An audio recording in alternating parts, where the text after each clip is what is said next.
آپ دیکھ رہے ہیں نظر ڈالتی ہے آج کی ہیڈلائنز۔ کراچی کے ساحل پر پھنسے جہاز کو نکالنے کا آپریشن کامیاب قرار۔ 48 دن تک ساحل پر پھنسے رہنے والا جہاز 3 نوٹیکل سپیڈ سے چلنے لگا۔ جہاز کے رسے ٹوٹنے پر بھی واپسی کا کوئی امکان موجود نہ تھا۔ 21 جولائی کو جہاز کراچی کے ساحل پر پھنس گیا تھا۔ سندھ جھوٹے ڈومیسائل PRC بنانے والوں کے خلاف کارروائی کا فیصلہ۔ وزیر اعظم سندھ نے کہا کہ 432 میں سے 154 ڈومیسائل مشکوک ظاہر ہوئے۔ وزیر اعظم سندھ نے کہا کہ جعلی ڈومیسائل پر نوکری حاصل کرنے والوں کے خلاف سخت کارروائی کی جائے گی اور ان کی اپیل کا فیصلہ 30 دنوں میں کیا جائے گا۔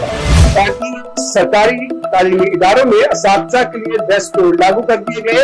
خواتین اساتذہ کے لیے جینز اور ٹائٹس پہننے پر پابندی عائد کر دی گئی اور مرد اساتذہ کے لیے جینز اور ٹی شرٹ پہننے پر پابندی۔